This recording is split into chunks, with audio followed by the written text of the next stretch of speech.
Agriculture right now with high input costs and things like that is going through a difficult time. It's difficult for you all because if you look and see where agriculture has derived their income for the last couple of years, a big part of that has come from the federal government. And it's pretty shaky, as to how it comes and goes. How do you rely on that as you look at the people that need the help from yourselves? So we're working hard. We're in the process now of getting together a farm bill. As you know, we had a good hearing this week about research, the importance of that. It's really interesting. You hear a lot about regenerative agriculture and all of these buzzwords that are so broad. They mean different things to different things. But the reality is, when you look at the inputs for the last 30 years or whatever, as far as putting stuff onto your crop, they're actually flat, maybe gone down a little bit. The yield has gone like this, which we can all be very proud of, and you all have been a big part of that in providing the ability for our farmers to go forward. So that's important. Research continuing to do that. David Beasley, head of the World Food Program, is a very dear friend. He's just a regular guy, just like all of you all. And he's done a tremendous job. He's very concerned about food prices going into the future. Just with the inflation that we've seen now, it's costing them an additional $75 million a month just to stay even to what they were a year ago. That's a lot of money for a lot of hungry people. So they're in a position now where they're taking food from hungry people and giving it to starving people. But he's also concerned about shortages. So our farmers are going to have to step up. You all are going to have to step up, and you've done a tremendous job of that in the past. But it is really important. Not only having a safe food supply, but we're blessed with the cheapest food supply of any place in the world. And as those prices go up, what does it do to a single mom that's struggling, if her food cost has gone up 20%? We're finding that out because it has. And again, we're doing all we can to stem the flow in that regard. So you all are certainly a big part of that. So we are in the process now of doing our hearings. We've done some field hearings in Arkansas. We were at Michigan State with Senator Stabenow. And as you all know, it's interesting, the Ag Committee is a fun committee to be on. It's not, you hear about all the rancor here and things. Ag is generally pretty much not partisan. It's all about regions of the country. It's not Democrats and Republicans. Southern agriculture is different than the I's, Illinois, Indiana, Iowa, those places. We've got a lot of water in the South. You put the water and the fertilizer to it, you're going to grow a crop, but you worry about the price going down while you're growing. In the Midwest, without as much water, you're worried about actually growing the crop. The Great Plains are different, California is different. So the key is putting all of that together, and then you throw in the different commodities. Sugar is different than cotton. Cotton is different than rice, corn, soybeans. All of those things are specialty crops, making sure that they're well represented. So the safety nets are in place so that they can come to you and say, this is my plan, this is how we're going to get it done, and if something happens, this is the backdrop that's going to help bail us out, help bail you out. And so it really is really important. I've been concerned, a lot of it has been bipartisan. We've always had a rule that we weren't going to open the farm bill, and we stuck to that pretty well. It's a big pot of money, and so people like to look to it for transportation and other issues, everything that comes up. But we said no, we'd be able to stand as a group, Republicans and Democrats. A lot of what's been done recently, though, in the last Congress was through reconciliation. Republicans had no input to that at all. So you're really talking about huge amounts of money. I think the first tranche of the $1.7 trillion that was spent, which is an unimaginable amount of money. I think there was, $40 billion in that. But again, no input from any Republican, really not much input from any Democrat, in the sense that that came from the White House, went through Congress without a single amendment. So you can imagine spending $1.7 trillion, whatever it was, not only the spending, but the policy aspect of that without a single amendment. Came back not too long ago and spent another $700 billion.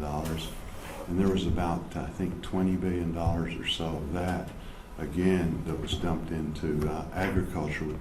It's really kind of a situation where it's more of a slush fund. I mean, we don't really know, what those dollars are going to be used for. So we're working hard to get all of that figured out. It is an important time right now for our country and for agriculture. And like I say, you all are a huge, huge part of that. One of the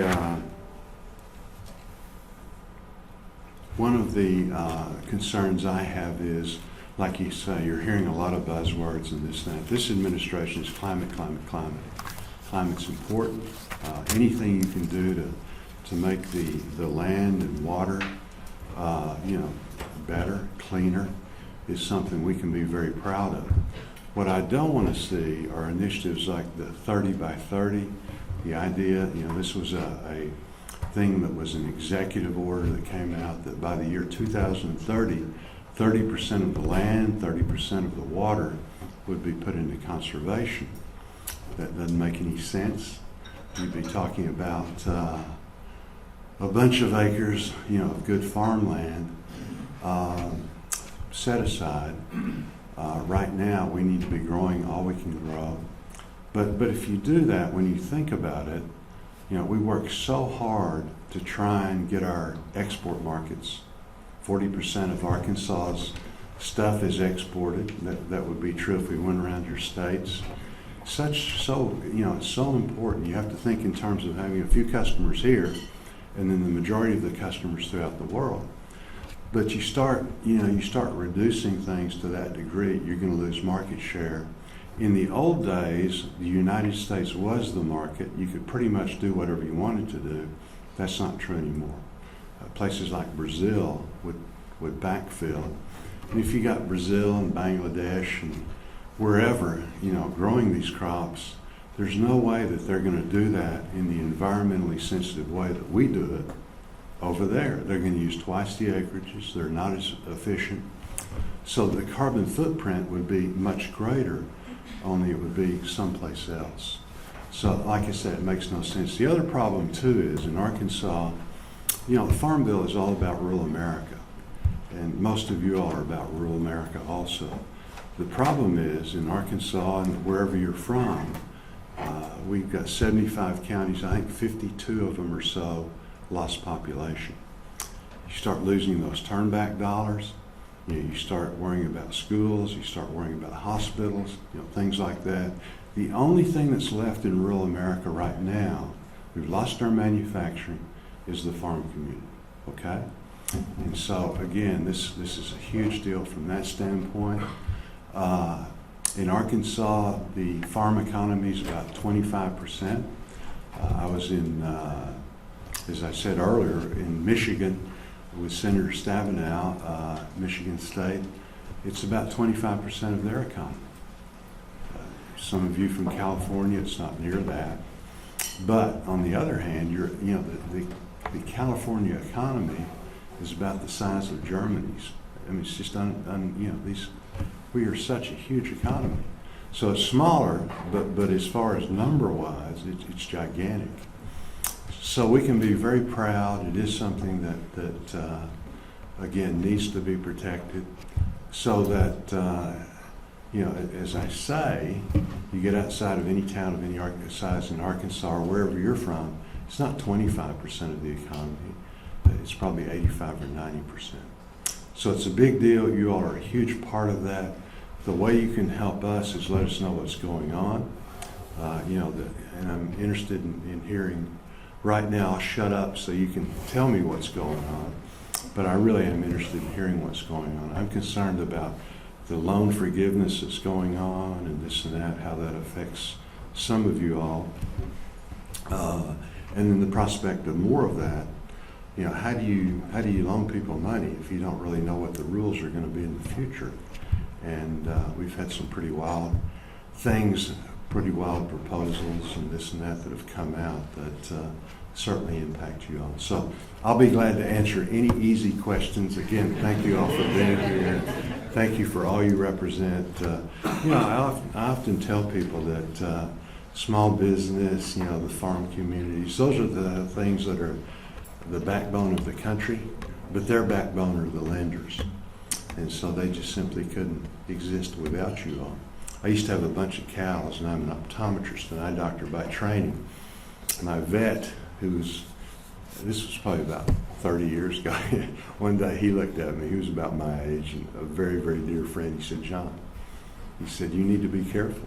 He said, "The two places where you can get yourself in trouble with lenders, get yourself in trouble, period, is if you're a doctor or a farmer. They'll pretty much give you whatever you want."